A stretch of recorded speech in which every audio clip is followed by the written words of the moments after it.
Bonjour à toutes et à tous. Dans la suite de la correction de la série proposée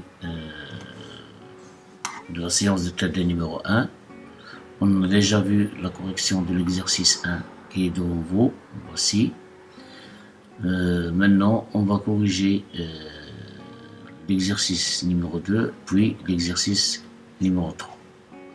Alors, pour l'exercice numéro 2, on pose z est égal x plus y, bien sûr avec x et y sont des réels, c'est un nombre complexe z. La question 1 montre que sinus de z est égal à sinus de x qui multiplie cosinus hyperbolique de y, plus i cosinus de x qui multiplie sinus hyperbolique de y, et que cosinus de z est égal cosinus de x qui multiplie cosinus hyperbolique de y, moins i sinus de x qui multiplie sinus hyperbolique de y. La question 2, déterminer les constantes a et b telles que la fonction f de z est égale cosinus de x qui multiplie 2 cosinus hyperbolique de y plus a sinus hyperbolique de y plus i sinus de x qui multiplie 2 cosinus hyperbolique de y plus b sinus hyperbolique de y. Bien sûr, on va déterminer ces constantes a et b pour que cette fonction soit holomorphe dans C. Et dans le cas affirmatif, si on trouve a et b, alors on doit exprimer f en fonction de z. Alors on se rencontre à tout de suite pour voir la correction ensemble. Ala barakatillah. Voilà la correction de l'exercice numéro 2. Pour un nombre complexe z est égal x plus y, avec x plus y, avec x et y appartient à R.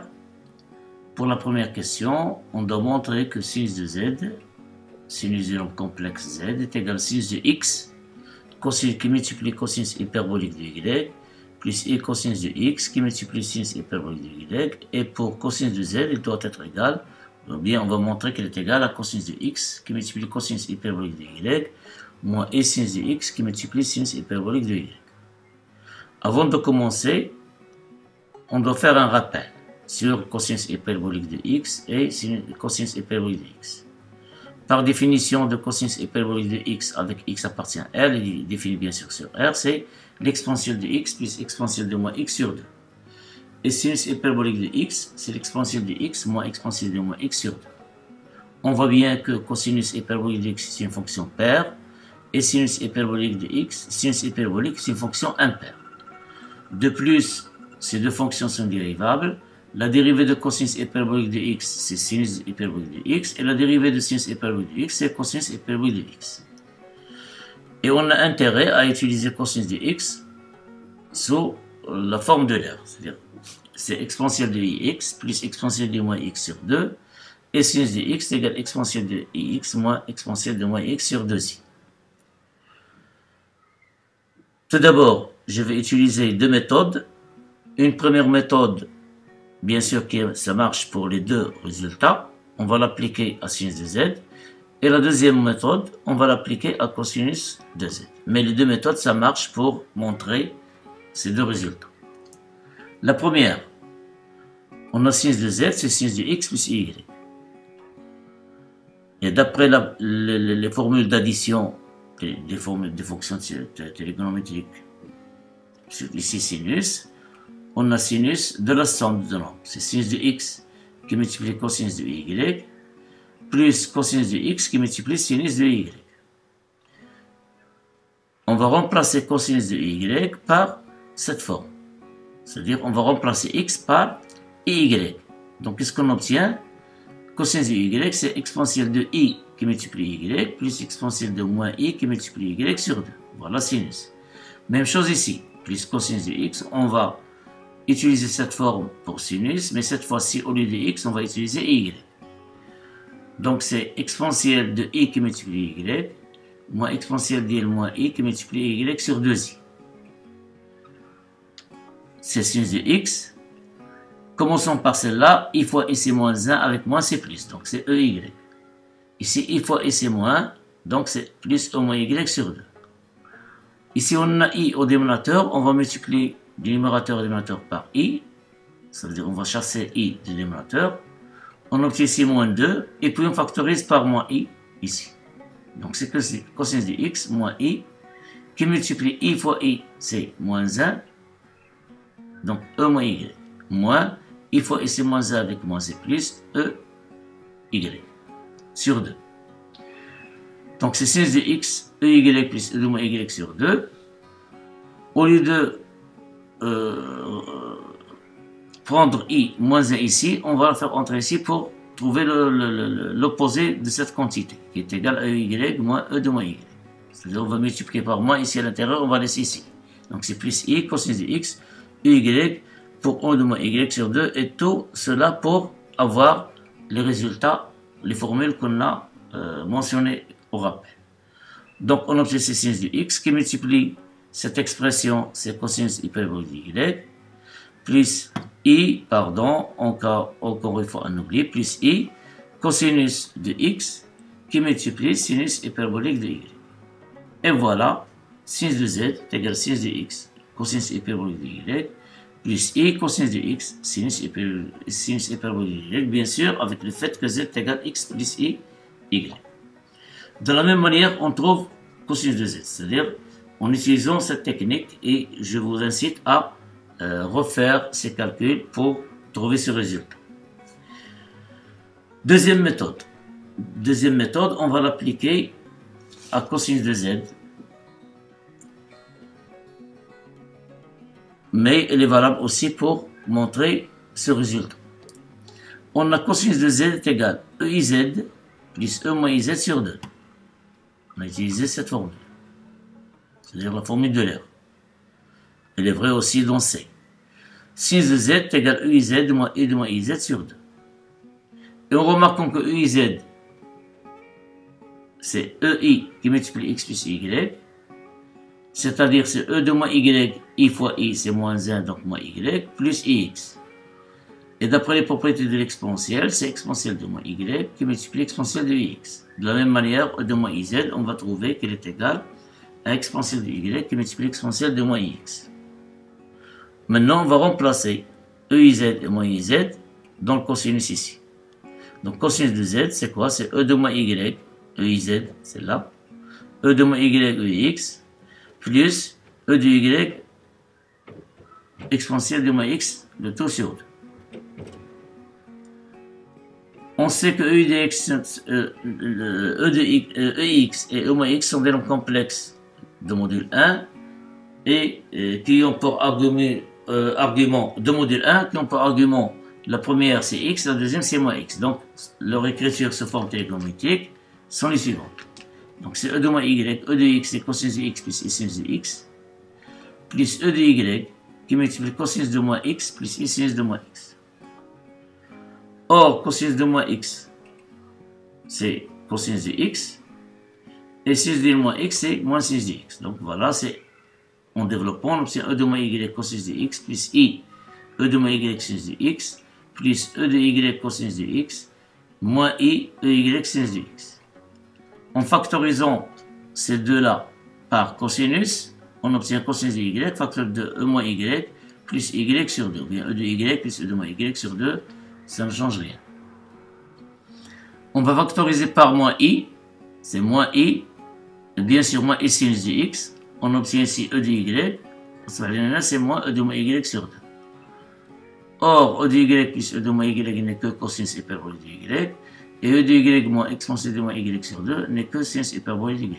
Et voilà, on trouve bien l'expression demandée pour cosinus de z. C'est cosinus de x, cosinus hyperbolique de y, moins i sinus de x, sinus hyperbolique de y. On peut, comme je l'ai dit tout à l'heure, utiliser cette méthode même pour prouver l'égalité concernant sinus de z.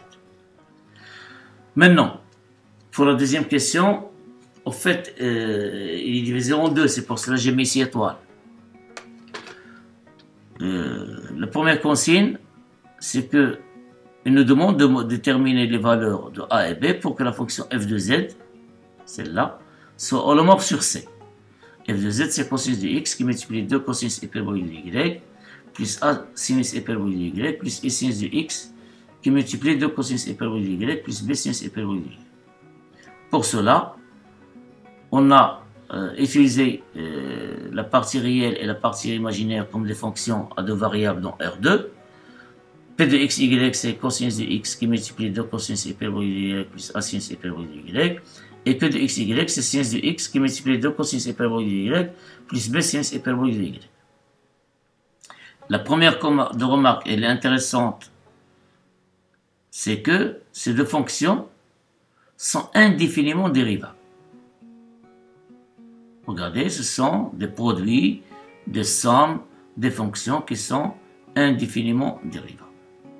Alors nous, qui nous intéresse quoi? C'est la différenciabilité de P et Q. Alors pour s'assurer que P et Q sont différenciables,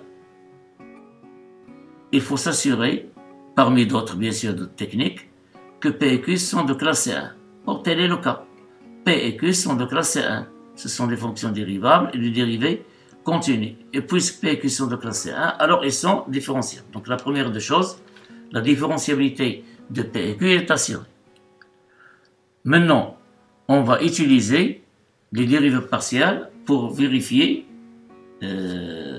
imposer, si vous voulez, les conditions de Cauchy-Riemann pour que notre fonction f soit holomorphe.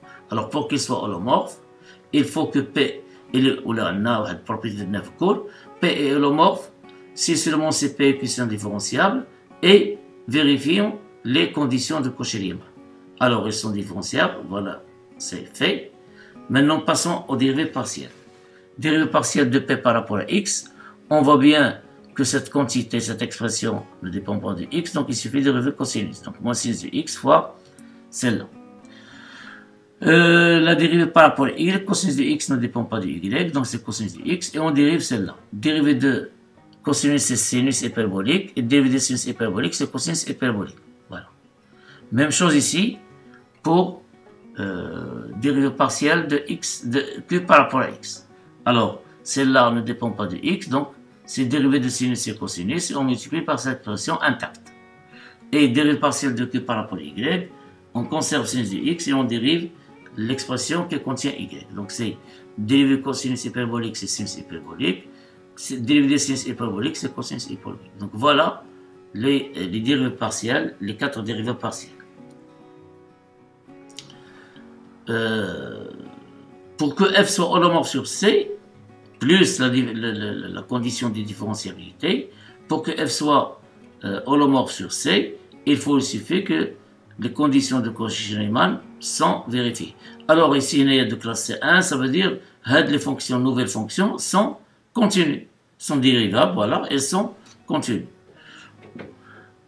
Les conditions de Cauchy-Riemann sont les suivantes, c'est-à-dire dérivée de P par rapport à X est égal à dérivée de Q par rapport à Y, c'est-à-dire moins sinus de X qui multiplie 2 cosinus Y, cosinus hyperbolique de Y plus A sinus hyperbolique de Y, est égal sinus de X qui multiplie 2 sinus hyperbolique de Y plus B cosinus hyperbolique de Y.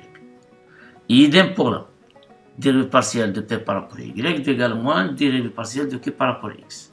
Or, dérivée partielle de P par rapport à Y, c'est celui-là, est égal moins dérivée partielle de Q par rapport à X, c'est celui-là, avec un signe moins, donc moins. Et cela, bien sûr, quel que soit x et y. Alors, puisque cela est vrai pour quel que soit x et y, alors on obtient, c'est moins 2 cosinus hyperbolique de y, plus a sinus hyperbolique de y. Ici, si vous voulez, prenez x est égal p sur 2. Alors, si on trouve ici x est égal à p sur 2, on va trouver cette relation. On va simplifier par sinus de x. Et ici, on va prendre x égale à 0. Donc, on va voir ces deux sinus hyperboliques de y plus a cosinus hyperbolique de y, puisqu'on puisse, pour cela, pourquoi ça? Pour qu'on puisse simplifier par, ici par cosinus, ici par sinus. Maintenant, reste, ce système, il est vrai pour n'importe quel y. Par exemple, prenons y égale à 0. Alors, si on prend y égale à 0, qu'est-ce qu'on obtient ici? C'est moins 2 cosinus hyperbolique de y qui est égal à moins 1. Moins 2 cosinus hyperbolique de 0 et cosinus hyperbolique de 0 c'est 1. Donc multiplié par moins 2 c'est moins 2. Et sinus hyperbolique de y c'est 0. Donc il reste ici b fois 1. Donc moins 2 est égal à B. Et idem pour là, on obtient A est égal à moins 2. D'où A est égal à B est égal à moins 2. Lorsqu'on prend Y est égal à 0. Et voilà. Pour que F soit holomorphe sur C, il suffit que A est égal à B est égal à moins 2. Donc la première partie de cette question. Dans cette deuxième partie, dans le cas affirmatif, c'est-à-dire dans le cas où A est égal à B est égal à moins 2, donnons une expression de F en fonction de Z. Voilà, remplaçant A et B par moins 2, on obtient F de Z. Le départ, c'est F de Z. On a ici par moins 2, on a un le moins 2. Donc on a F de Z, c'est 2 cosinus de X. Alors ici, puisqu'on regarde ici, je brûle les étapes. On regarde qu'il y en a 2, on a moins 2. Donc on va factoriser, pardon, je m'excuse, par 2. De même ici. Donc voilà, j'ai factorisé par 2. Il reste cosinus de X qui multiplie cosinus hyperbolique de Y moins cosinus de X qui multiplie sinus hyperbolique de Y plus 2i qui multiplie sinus de X cosinus hyperbolique de Y moins sinus de X qui multiplie sinus hyperbolique de Y. Donc est égal à 2 qui multiplie cosinus hyperbolique de X, le cosinus de X qui multiplie cosinus hyperbolique de Y moins i. J'ai pris ici, j'ai changé ici, puisque selon la commutativité, la société et tout. Donc, j'ai pris ici cosinus de X, cosinus hyperbolique de Y, avec ce terme, 2i qui multiplie ce terme. Donc, c'est i moins i sinus de X, sinus hyperbolique de Y. Puis moins 2, il y a le cosinus de X, sinus hyperbolique de Y, là, on a moins 2. Et le terme qui reste, c'est quoi? C'est i sinus hyperbolique de X, cosinus hyperbolique. Et tout cela pour faire apparaître les formules du cosinus et du sinus déjà trouvées. Donc c'est 2 cosinus de X, cosinus hyperbolique de Y, moins i sinus de X, sinus hyperbolique de Y. Ici, plus 2i. Là, je dois avoir i. Donc plus 2i. Donc ce que c'est sinus hyperbolique, c'est sinus de X, cosinus hyperbolique de Y. Ou là, c'est plus i, je m'excuse, voilà, j'ai oublié 1. Voilà. Et i fois i, c'est moins 1. Avec 2, c'est moins 2. On va avoir moins 2 cosinus de X, sinus hyperbolique de Y. Or, cette quantité, elle est cosinus de Z, d'après la première question. Et celle-là, c'est sinus de Z. Donc, on obtient 2 cosinus de Z plus 2i sinus de Z. C'est-à-dire c'est 2 cosinus de Z plus i sinus de Z. Et cosinus de Z plus i sinus de Z, c'est sa formule de l'air. Il s'écrit sous la forme de exponentielle de iz. Donc si a est égal à b est égal à moins 2, alors f de z est égal à 2iz. Et on voit bien que cette fonction, elle est indéfiniment dérivable, dont le cas est égal à b moins 2 sur c. Et puisqu'il est indéfiniment dérivable sur c, puisqu'il est dérivable sur C, donc elle est holomorphe sur C, et même c'est une fonction qui se développe en série entière, c'est-à-dire elle est analytique. Donc voilà la correction de l'exercice 2. J'espère bien que vous en tirez bénéfice.